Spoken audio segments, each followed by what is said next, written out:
Segredos arqueológicos. Estruturas antigas que desafiam a engenharia. Você já se perguntou como uma civilização sem eletricidade, sem guindastes e sem conhecimento de engenharia moderna conseguiu erguer estruturas que ainda hoje desafiam a lógica dos maiores cientistas do planeta? Como povos da antiguidade, supostamente primitivos, foram capazes de mover, esculpir e encaixar blocos de pedra tão colossais que até mesmo a mais avançada tecnologia do século XXI fracassaria ao tentar repetir? A resposta talvez esteja escondida entre ruínas esquecidas, cavernas, seladas e montanhas silenciosas que guardam mais do que pedras. Guardam segredos.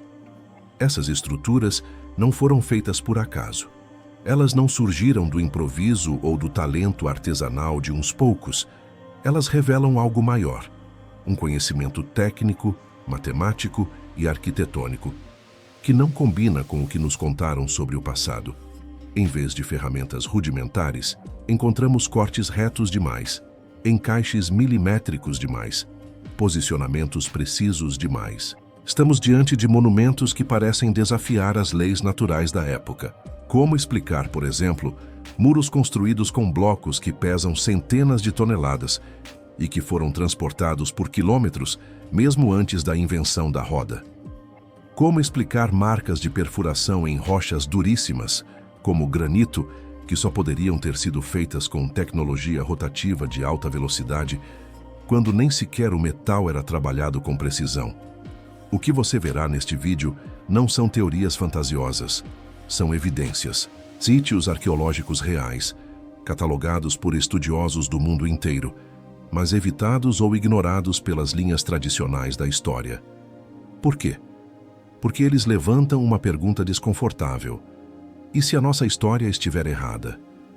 E se existiu uma civilização anterior, mais avançada do que imaginamos, que dominava técnicas de construção que hoje sequer conseguimos compreender? Neste vídeo, você vai conhecer estruturas impossíveis. Vai viajar por cavernas subterrâneas que desafiam a lógica, por templos esculpidos diretamente na rocha viva com perfeição milimétrica, por cidades submersas que não deveriam estar onde estão e por ruínas que apresentam sinais claros de manipulação térmica ou energética em um passado remoto. Você vai ver com seus próprios olhos que há muito mais enterrado sob nossos pés do que os livros escolares ousam contar. E se essas construções não foram feitas apenas por mãos humanas comuns? E se elas forem a única pista que nos resta de um conhecimento que foi apagado, silenciado ou esquecido? Talvez, ao final dessa jornada, você não veja mais as pirâmides da mesma forma, nem os monumentos, nem a história. Porque quando as pedras falam, o silêncio da ciência se torna ainda mais ensurdecedor. A rocha moldada, a impossibilidade das paredes derretidas de Sacsayhuamán. Imagine caminhar entre muros tão perfeitamente encaixados que nem uma folha de papel consegue passar entre as pedras. Não há argamassa, não há falhas, apenas blocos gigantescos de pedra encaixados com uma precisão que desafia qualquer padrão de construção atual. Estamos em Sacsayhuamán, no coração do antigo Império Inca, onde a engenharia parece ter ultrapassado os limites do tempo. Essas estruturas não impressionam apenas pelo tamanho, mas pelo enigma que carregam. Alguns blocos chegam a pesar mais de 100 toneladas e foram transportados por terrenos acidentados até serem colocados com um encaixe que nem mesmo terremotos conseguiram desalinhar. Mas o verdadeiro mistério está na superfície dessas rochas. Muitos estudiosos independentes, arqueólogos alternativos e até engenheiros sugerem que as marcas presentes indicam que as pedras podem ter sido amolecidas, moldadas ou até fundidas no local, como se tivessem sido aquecidas a ponto de se tornarem maleáveis como argila e depois resfriadas com perfeição. Não estamos falando de cortes lineares feitos com ferramentas. Estamos falando de curvas orgânicas, múltiplas faces que se ajustam como um quebra-cabeça tridimensional. Cada bloco parece ter sido moldado para se encaixar nos vizinhos, como se alguém tivesse apertado uma rocha mole contra as outras e deixado endurecer. A ciência convencional explica que esses encaixes foram feitos com polimento manual por tentativa e erro. Mas será mesmo plausível que uma civilização sem escrita nem metalurgia avançada tenha gasto décadas ajustando uma única parede a olho nu, sem ferramentas de medição, sem margem de erro? Existem vestígios de vitrificação em algumas dessas superfícies, um processo que exige temperaturas altíssimas, muito além do que qualquer fogueira ou fornalha da época seria capaz de produzir. Estamos diante de uma tecnologia perdida? Uma forma de manipulação térmica que desapareceu com os antigos? Ou será que o que vemos ali é a evidência silenciosa de um conhecimento herdado de uma cultura ainda mais antiga, anterior aos Incas? Sacsayhuamán desafia tudo: tempo, lógica, ciência e história. O mais intrigante é que quanto mais você observa essas pedras, mais clara fica a sensação de que elas foram feitas por algo que sabia exatamente o que estava fazendo. Com técnica, com domínio, com um conhecimento que hoje parece impossível. E se Sacsayhuamán não for uma exceção? E se outras civilizações também deixaram pistas semelhantes, escondidas sob o rótulo de mistérios arqueológicos? No próximo capítulo, vamos atravessar o oceano e entrar no coração do Egito Antigo, onde marcas perfeitas em pedras milenares levantam uma pergunta inquietante. Existiu uma tecnologia de corte a laser há milhares de anos? A tecnologia perdida das cortes perfeitos do Egito. O Egito Antigo sempre impressionou o mundo com suas pirâmides, templos e colossos. Mas o que poucos percebem é que o verdadeiro enigma não está apenas no que foi construído, mas em como foi construído. Não estamos falando das formas externas dos monumentos, mas das superfícies internas das pedras, dos cortes ocultos nas passagens, das perfurações e ângulos que desafiam a precisão de muitas ferramentas modernas. Ao visitar os corredores escavados em blocos maciços de granito no Templo do Vale de Gizé, ou ao observar os sarcófagos da Serapeum de Saqqara, o que salta aos olhos não é apenas o tamanho das rochas, mas a perfeição milimétrica dos cortes. As bordas são retas, as superfícies lisas como vidro, e em muitos casos, há evidências de furos com padrão espiral, como se uma broca de alta velocidade tivesse sido usada. Mas em uma época onde as ferramentas de cobre eram o padrão, como isso seria possível? Testes realizados por engenheiros e especialistas em materiais revelaram que para realizar cortes como aqueles, seria necessário o uso de algo com dureza superior ao próprio granito, como diamantes, ou o uso de máquinas com rotação de milhares de RPM, algo completamente incompatível com a tecnologia oficialmente atribuída aos egípcios daquela época. Não são apenas cortes em linha reta. Em alguns templos, como o de Osíris, em Abidos, há sulcos circulares perfeitos, que indicam máquinas rotativas de precisão, algo que só foi possível replicar na modernidade com o advento da engenharia de alta performance. Muitos tentaram justificar essas marcas com o uso de areia abrasiva e fricção constante, mas nenhuma réplica feita com esses métodos alcançou o nível de simetria e acabamento encontrado nos sítios arqueológicos. É como se alguém tivesse usado uma tecnologia de corte a laser, milênios antes dela ser inventada. E há mais. A orientação das pirâmides em relação aos pontos cardeais é tão precisa que supera a margem de erro de muitos sistemas de GPS modernos. Como um povo sem bússola ou conhecimento de magnetismo conseguiu alinhar suas construções com essa exatidão? Teriam eles acesso a um conhecimento geodésico que foi esquecido ou encoberto? Se a história aceita que essas obras foram feitas apenas com ferramentas rudimentares e muito trabalho manual, por que há registros de cortes que não conseguimos replicar nem com os melhores equipamentos industriais? E se os egípcios não foram os inventores dessa técnica, mas os herdeiros de uma tecnologia anterior deixada por um povo que veio antes, muito antes?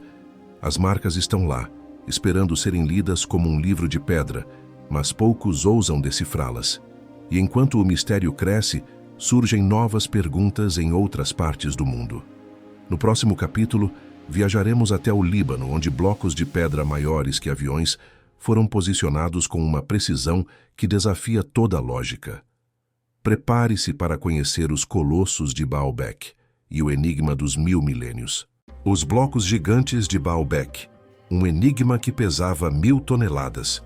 No coração do Líbano, em meio a ruínas que remontam a tempos muito anteriores ao Império Romano, repousam os restos de uma das estruturas mais impressionantes e perturbadoras do mundo antigo.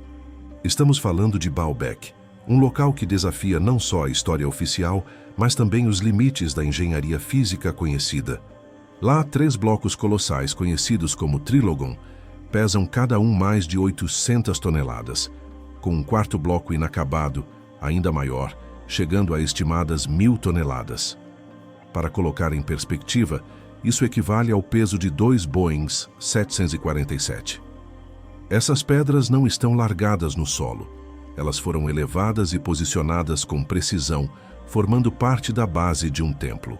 Isso significa que, além de serem transportadas por quilômetros desde a pedreira, elas foram alinhadas com exatidão, suspensas e colocadas lado a lado, com um encaixe tão justo que nenhuma lâmina consegue penetrar entre as superfícies. Tudo isso sem guindastes, sem motores hidráulicos, sem trilhos de aço, sem as ferramentas que hoje consideraríamos indispensáveis para tal tarefa. A pergunta é inevitável. Como? Nenhuma civilização moderna tentou sequer mover blocos com esse peso, porque os riscos e o custo são enormes.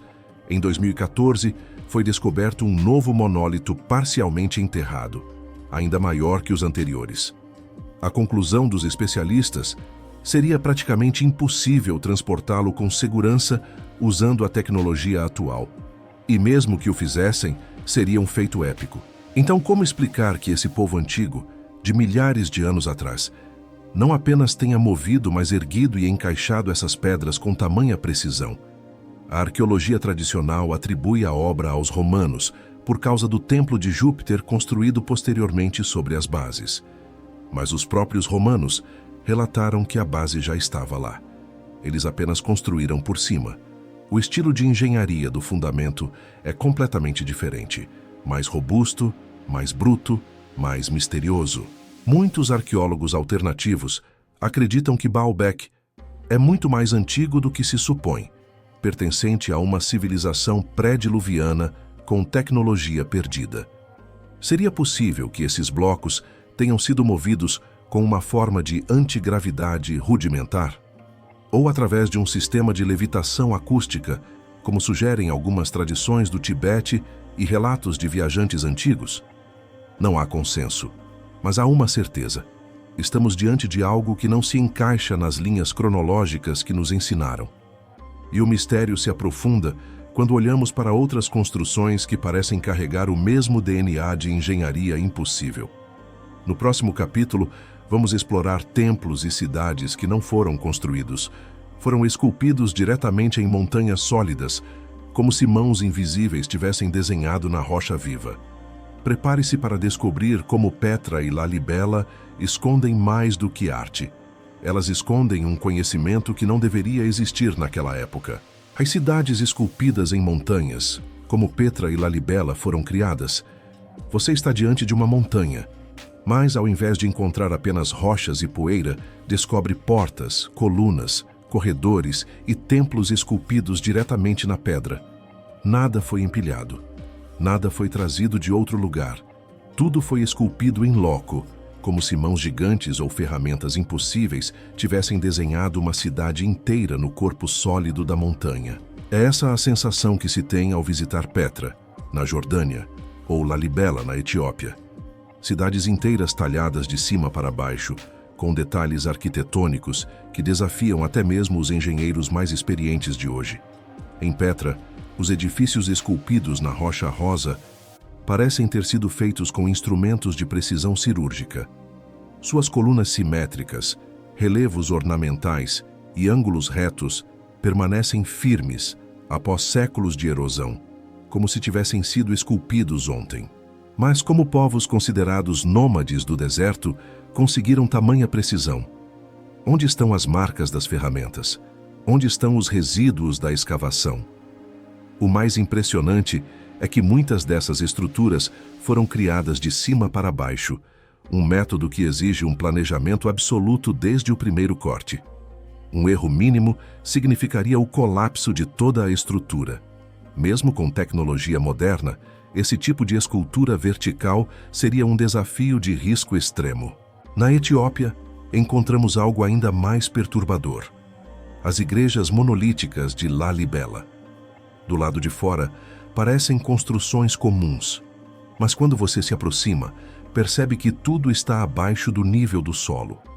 As igrejas foram talhadas para baixo, esculpidas como se gigantes tivessem empurrado uma mão invisível na terra e moldado cada detalhe da arquitetura.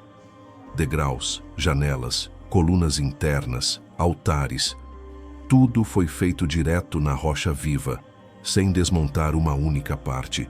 Como conseguiram esculpir com simetria perfeita, mantendo proporções geométricas e estabilidade estrutural em locais tão inóspitos?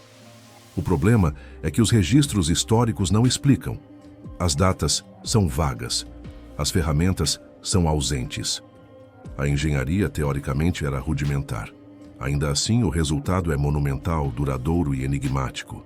Para alguns estudiosos alternativos, essas cidades esculpidas são a prova de que existia um conhecimento ancestral de geologia, matemática e engenharia que foi apagado com o tempo.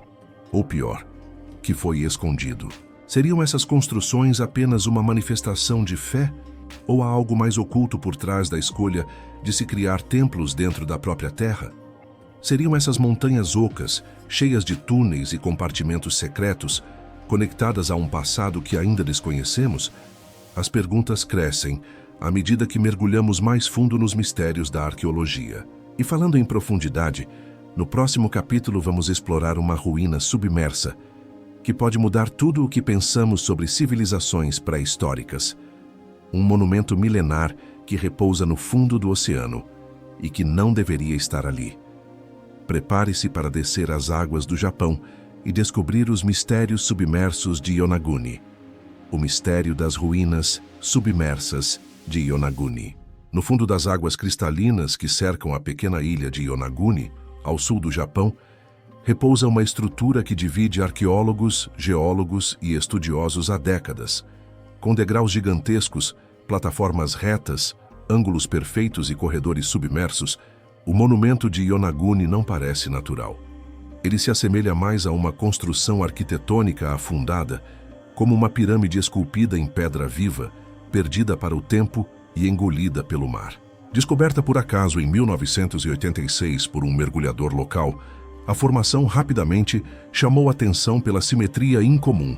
Seus blocos parecem cortados com precisão, formando terraços e escadarias com ângulos retos de até 90 graus. Há canais em zigue-zague, paredes com alinhamentos lineares e até o que muitos acreditam ser um trono esculpido em um dos níveis. Mas a maior pergunta que cerca Yonaguni não é se foi feito por mãos humanas, e sim quando isso teria acontecido. As águas começaram a subir ao final da última era glacial, há aproximadamente 12 mil anos. Isso significa que, se o monumento de Yonaguni for de fato uma construção humana, ele teria sido criado antes da existência das civilizações conhecidas, anterior à Mesopotâmia, ao Egito e à China. Estaríamos diante de uma civilização perdida, que desapareceu com o degelo e o aumento do nível dos oceanos? Geólogos céticos afirmam que a estrutura é resultado de fraturas naturais em um tipo específico de arenito. Mas essa explicação não satisfaz todos os pesquisadores. Há cortes retos demais, ângulos precisos demais e, o mais intrigante, padrões repetitivos que se alinham com marcas encontradas em construções antigas do Japão e de outras culturas do Pacífico. O pesquisador Masaki Kimura, um dos principais defensores da origem artificial do monumento, acredita que ali existia uma cidade construída por uma civilização pré-diluviana. Ele aponta para formações que se assemelham a estradas, muros e até símbolos esculpidos nas rochas. E se essa teoria estiver correta, Yonaguni poderia ser a Atlântida do Oriente, uma lembrança submersa de um passado que a arqueologia tradicional insiste em ignorar. E se o mar não esconde apenas peixes e corais, mas sim ruínas inteiras de uma civilização perdida sob as águas? O que mais estaria debaixo do oceano, fora do alcance dos nossos olhos e da nossa história? Mas não é só sob a água que encontramos obras impossíveis. Em terra firme, há construções que desafiam a gravidade, erguidas em penhascos vertiginosos, equilibradas em pedras que parecem flutuar. No próximo capítulo, vamos até as montanhas sagradas da Índia e da China, onde templos milenares desafiam a lógica e parecem ignorar as leis da física. Prepare-se para conhecer os templos suspensos e a engenharia que não deveria existir. Engenharia antigravidade. Os templos suspensos da Índia e China. Imagine um templo inteiro construído na beira de um penhasco, equilibrado sobre pilares de madeira que parecem desafiadoramente frágeis, com torres que se projetam no vazio, sustentando o peso de séculos de história. Agora imagine que esse templo não foi construído há 50 ou 100 anos, mas há mais de 1500 anos, quando não existiam guindastes, não havia andaimes modernos e nenhuma tecnologia de cálculo estrutural como conhecemos hoje. Esse lugar existe. Fica no norte da China e é conhecido como o Templo Suspenso de Hengshan. Cravado em um precipício a mais de 75 metros de altura, esse templo combina madeira, rocha e equilíbrio de forma tão precisa que resistiu a terremotos, ventos intensos e séculos de erosão. As estruturas de apoio são fixadas diretamente na parede da montanha, utilizando vigas encaixadas em cavidades naturais. Mas a pergunta é inevitável: como ergueram tudo isso nesse local? Como transportaram os materiais até lá em pleno século VI? Como os trabalhadores conseguiram fixar vigas e montar uma estrutura complexa sem cair, sem errar, sem repetir? A explicação tradicional é que monges e arquitetos antigos usaram técnicas locais de escalada e cordas. Mas isso não justifica a precisão dos encaixes, o alinhamento perfeito das estruturas em múltiplos níveis e, principalmente, o tempo recorde em que foi concluído. Há quem diga que a construção não foi feita de baixo para cima, como seria o natural, mas de cima para baixo, escavando e suspendendo ao mesmo tempo. Um processo que exigiria um planejamento geométrico absolutamente impecável. Na Índia, o mistério se repete com outra camada de complexidade. O templo de Kailasa, em Ellora, não foi construído, foi escavado. E não em partes. Foi esculpido inteiro, de cima para baixo, diretamente em uma montanha de basalto. Um único bloco de rocha, transformado em um templo monumental, com torres, estátuas, colunas e passagens internas. Tudo isso com simetria perfeita, proporções sagradas e alinhamentos astronômicos. Especialistas estimam que mais de 200.000 toneladas de rocha foram removidas para criar o templo. Mas não há sinais de entulho no entorno, nem ferramentas suficientes preservadas que expliquem o feito. É como se alguém tivesse apagado todas as evidências do processo. Além disso, o nível de detalhamento artístico e geométrico é tão elevado que muitos acreditam que os artesãos não apenas tinham domínio da pedra, mas também de princípios matemáticos e arquitetônicos que só seriam redescobertos 1000 anos depois. Seria possível que esses templos tenham sido construídos com o auxílio de tecnologia perdida? Conhecimento de magnetismo? Manipulação do peso dos materiais? Ou será que essas construções desafiam a engenharia moderna porque não foram feitas com a mentalidade de construção que conhecemos hoje? E se tudo isso fizer parte de um padrão global, um mapa antigo, invisível, que conecta monumentos espalhados pelo planeta com alinhamentos tão precisos que parecem desenhados com GPS? No próximo capítulo, você vai descobrir como templos, pirâmides e círculos de pedra estão alinhados em uma única faixa ao redor da Terra. E por que isso pode mudar tudo o que sabemos sobre o passado da humanidade. O alinhamento impossível de monumentos ao redor do mundo.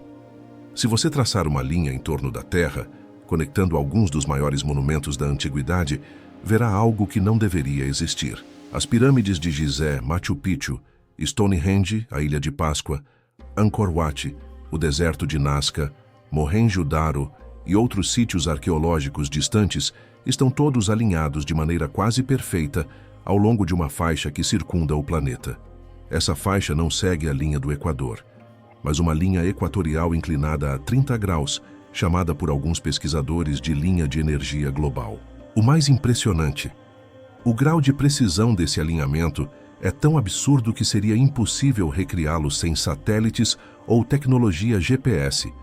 Esses monumentos não apenas estão conectados por essa linha invisível. Muitos compartilham características similares. Técnicas de construção megalítica, uso de blocos gigantes, alinhamentos com constelações e solstícios, além de símbolos gravados que parecem variações do mesmo código, aparecem em lugares que, supostamente, nunca tiveram contato entre si. Como povos separados por oceanos e milênios de distância, ergueram construções semelhantes em locais tão específicos. A explicação convencional fala em coincidências, migrações lentas e tradições paralelas. Mas isso ignora um detalhe essencial: a simetria, a proporção. A matemática avançada.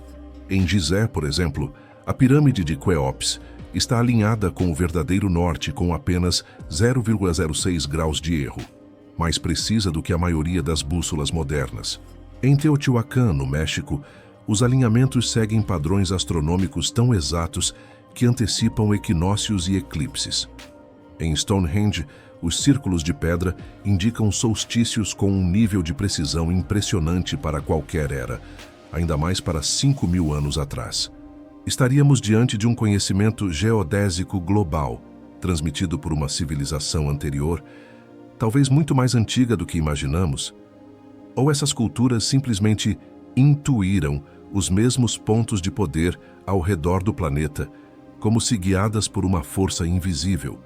Alguns estudiosos alternativos sugerem que essas linhas fazem parte de uma malha energética da Terra, semelhante aos meridianos do corpo humano na acupuntura, pontos de intersecção energética onde a realidade seria mais sutil, onde o espaço-tempo teria propriedades diferentes. Uma teoria ousada, mas que ganha força quando percebemos que muitos desses sítios foram usados para rituais espirituais, observações celestes e práticas misteriosas que até hoje não compreendemos totalmente. E se esses alinhamentos não forem apenas arquitetônicos, mas parte de uma engenharia simbólica? Uma linguagem escrita com pedra e orientação? Um código ancestral que nos diz: aqui há algo maior, algo que vocês ainda não compreendem. Se o que está acima da Terra nos intriga, o que está dentro dela pode abalar completamente nossa compreensão da história. No próximo capítulo, vamos descer aos abismos do subterrâneo e explorar cidades inteiras escavadas no interior da Terra. Estruturas com múltiplos andares, sistemas de ventilação complexos e labirintos ocultos que levantam a pergunta mais perturbadora de todas: do que exatamente essas civilizações estavam se escondendo? As cidades cavadas no interior da Terra, Derinkuyu e os labirintos escondidos. No coração da Capadócia, na atual Turquia, repousa um dos maiores enigmas subterrâneos da arqueologia mundial, a cidade de Derinkuyu. Descoberta por acaso, atrás de uma parede falsa em uma residência comum, revelou-se uma estrutura gigantesca que se estende por mais de 20 andares abaixo do solo. Com capacidade para abrigar até 20.000 pessoas, incluindo animais e estoques de alimentos, Derinkuyu não é uma caverna. É uma cidade completa, com dormitórios, capelas, armazéns, escolas, poços de ventilação e até portas de pedra giratórias para bloquear invasores. A engenharia por trás de Derinkuyu é impressionante. Túneis estreitos forçavam qualquer inimigo a entrar enfileirado, facilitando a defesa. Os poços de ar garantiam oxigênio fresco a dezenas de metros de profundidade. Galerias interligadas permitiam mobilidade silenciosa e eficiente. Mas o que mais intriga os estudiosos é: por que alguém construiria uma cidade inteira debaixo da terra? E ainda mais, como fizeram isso com as ferramentas disponíveis na antiguidade?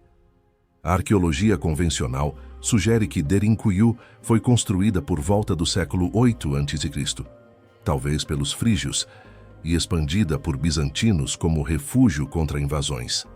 Mas essa hipótese esbarra em contradições. A escala da obra, a organização da estrutura e a ausência de registros claros desafiam essa cronologia. Não há ferramentas suficientes preservadas, não há vestígios claros do entulho removido, e não há outras obras conhecidas na superfície que demonstrem domínio técnico semelhante. Além disso, Derinkuyu não é única. Há dezenas de cidades subterrâneas espalhadas pela Capadócia, muitas delas interligadas por túneis secretos, e não apenas na Turquia. Existem relatos de estruturas subterrâneas semelhantes no Peru, na China, na Escócia, na Índia. Um padrão global de civilizações que, em algum momento, decidiram literalmente desaparecer da superfície. Seria medo de guerras, de catástrofes climáticas, ou talvez algo mais sinistro, uma ameaça vinda do céu ou do próprio interior da Terra. Algumas teorias sugerem que esses refúgios subterrâneos foram construídos para escapar de eventos cósmicos, como chuvas de meteoros ou até mesmo explosões solares. Outras, mais ousadas, falam de perseguições de entidades desconhecidas ou ciclos apocalípticos previstos por culturas ancestrais. A verdade é que as cidades subterrâneas nos obrigam a repensar a linha do tempo da engenharia, da sociologia e até da espiritualidade humana, porque elas não são apenas túneis, são monumentos à sobrevivência, ao medo e ao mistério.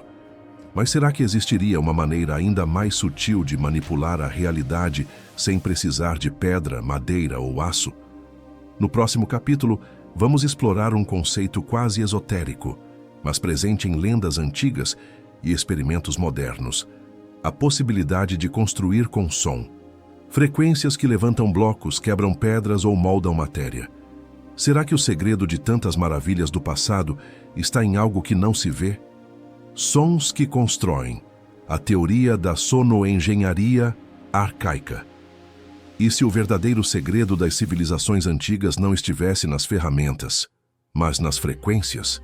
Essa é a provocação da sonoengenharia arcaica, a teoria de que algumas culturas dominaram o uso de frequências sonoras para cortar, moldar ou até levitar pedras.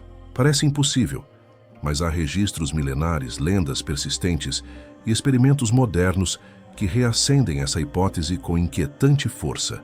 No Tibete, monges relatam há séculos o uso de cantos harmônicos para mover pedras durante a construção de mosteiros em regiões inacessíveis. Um relato de 1939, feito por um engenheiro sueco chamado Jarl, descreve um ritual no qual tambores, trompas e cantos sagrados foram usados para erguer blocos de toneladas por encostas íngremes, com os instrumentos perfeitamente posicionados em círculo, apontados para a pedra.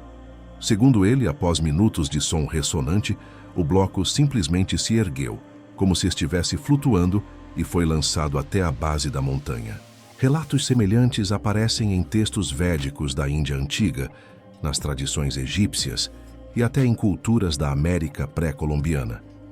A ideia de que o som possa alterar a matéria parece mágica, mas é física. Hoje, a ciência moderna já provou que frequências específicas podem levitar objetos pequenos, alterar líquidos e até moldar padrões em partículas. A cimatica, estudo das formas geradas por som, mostra como areia, poeira e até metais líquidos se organizam em estruturas geométricas perfeitas quando expostos a certas vibrações. Se isso é possível em escala pequena, por que não seria em larga escala com o uso de ressonâncias gigantes, materiais condutores e ambientes arquitetonicamente preparados? Algumas estruturas antigas, como os corredores das pirâmides de Gizé ou os salões de Malta, possuem acústicas extremamente ressonantes. Seriam apenas coincidências ou resquícios de câmaras de amplificação sonora para manipular a matéria. Além disso, em diversas pedras cortadas da antiguidade, como no Egito e na Bolívia, é possível observar marcas onduladas, como se tivessem sido moldadas por vibrações. Ferramentas de bronze da época jamais deixariam tais marcas, mas ondas sonoras ressonantes. Talvez sim. Esse tipo de conhecimento nos força a repensar o que entendemos como tecnologia. Talvez essas civilizações não estivessem atrasadas, apenas operavam com outra lógica. Uma lógica que envolve a energia, a vibração, a frequência Como dizia Nikola Tesla, se você quiser entender o universo, pense em termos de energia, frequência e vibração. Mas e se não fosse apenas o som que moldava as pedras? E se essas estruturas antigas mostrassem sinais de transformações químicas internas, como se tivessem sido derretidas de dentro para fora? No próximo capítulo, vamos investigar as evidências de que algumas pedras antigas podem ter sido modificadas com calor extremo ou energia concentrada, algo parecido com tecnologia plasmática. O segredo dos minerais derretidos, evidências de tecnologia plasmática primitiva. Ao observar algumas construções antigas de perto, o que salta aos olhos não é apenas a precisão do corte das pedras, mas algo ainda mais perturbador. Rochas aparentemente derretidas, vitrificadas, como se tivessem sido expostas a calor extremo e moldadas de dentro para fora. Essa não é uma impressão subjetiva. Em muitos sítios arqueológicos, do Peru ao Egito, da Turquia à Etiópia, há registros de pedras com superfícies suavizadas, com textura de vidro e bordas que parecem ter sofrido fusão térmica. A ciência convencional sugere explicações naturais: ação do tempo, erosão química, queimadas antigas. Mas essas teorias caem por terra quando vemos que as vitrificações aparecem em locais protegidos da chuva, em áreas sem sinais de incêndio e, principalmente, em zonas onde a aplicação de calor extremo parece ter sido intencional e localizada. Um dos exemplos mais notórios são as chamadas fortalezas vitrificadas da Escócia. São ruínas de castelos e muros com pedras fundidas por completo, como se tivessem sido expostas a uma temperatura de milhares de graus Celsius, algo impossível com as tecnologias disponíveis na Idade do Ferro. Nenhum forno antigo, por mais sofisticado que fosse, conseguiria tal efeito em campo aberto. No Peru, em Ollantaytambo e Sacsayhuaman, algumas pedras possuem marcas que lembram bolhas de ar internas, comuns em materiais submetidos à fusão rápida. No Egito, há registros de esculturas inacabadas que mostram derretimento superficial inexplicável. Estaríamos diante da prova de que essas civilizações dominavam algum tipo de tecnologia térmica avançada? Ou será que estavam replicando, de forma rudimentar, um conhecimento mais antigo, herdado de um povo anterior que realmente sabia usar energia concentrada?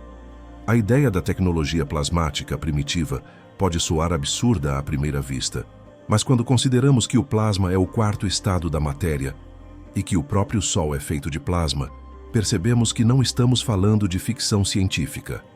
Alguns experimentos atuais com laser de plasma, como os usados em corte industrial, geram efeitos similares aos observados nessas pedras antigas: marcas de derretimento limpo, vitrificação e alteração mineral.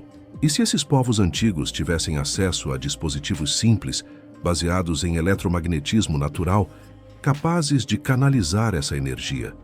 Torres de pedra como antenas, salas ressonantes como câmaras de ativação, materiais ricos em quartzo e ferro, tudo isso já estava lá.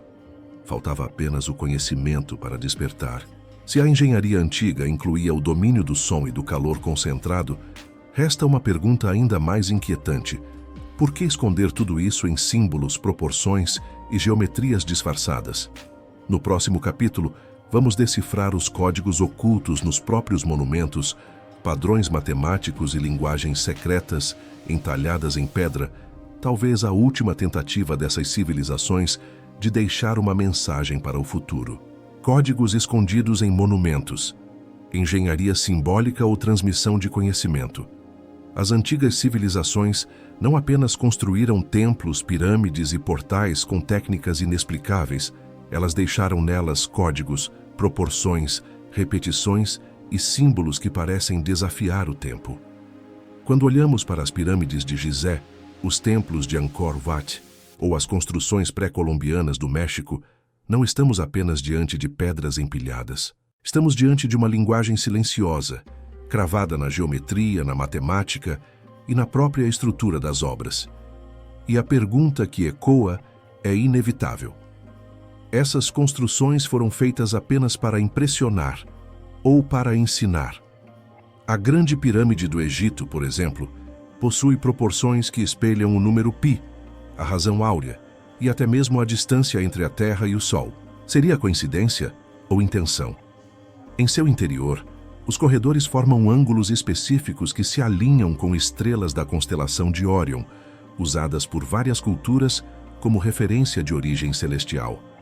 Mas o mais perturbador não está apenas nas medidas e sim na repetição dessa lógica em outras partes do mundo. Os maias projetaram suas pirâmides para representar os ciclos do tempo. Em Chichén Itzá, a escadaria principal possui 91 degraus de cada lado, somando 364 mais o topo, 365, os dias do ano. Em Angkor Wat, no Camboja, a disposição dos templos reflete as constelações do zodíaco, com precisão astronômica. Já em Stonehenge, círculos de pedra marcam solstícios e equinócios com uma exatidão que até hoje impressiona astrônomos. Seriam essas construções gigantescos calendários, computadores de pedra, ou seriam mensagens codificadas, como se a engenharia fosse a tinta e o monumento, a página? A geometria sagrada, com proporções como o número de Fibonacci, aparece repetidamente nesses monumentos, e não só na arquitetura, mas na arte, nas inscrições e nos relevos.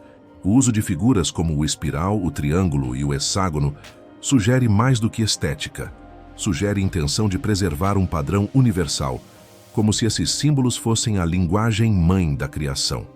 Essas recorrências levaram estudiosos a acreditar que existia um conhecimento comum, compartilhado globalmente, talvez transmitido por uma civilização mãe anterior a todas as outras. Ou talvez esses códigos não fossem apenas para instrução, mas para ativação. Seriam esses locais portais de consciência, pistas para se reconectar com algo superior, um lembrete de que o conhecimento verdadeiro sempre esteve à vista, mas exigia olhos treinados para ver? O que essas civilizações quiseram nos dizer permanece aberto à interpretação. Mas a intenção é clara. Elas escreveram em pedra para resistir ao tempo, e hoje nós é que precisamos decifrar.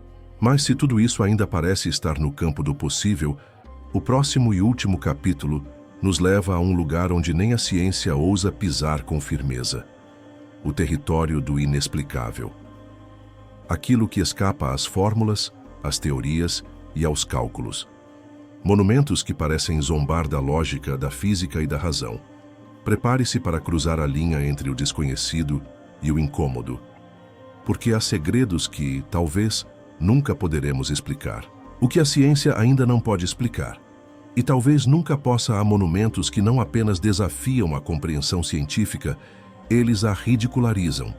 São estruturas que não deveriam existir, cujas técnicas de construção não se encaixam em nenhum manual da engenharia atual, muito menos nas ferramentas do passado.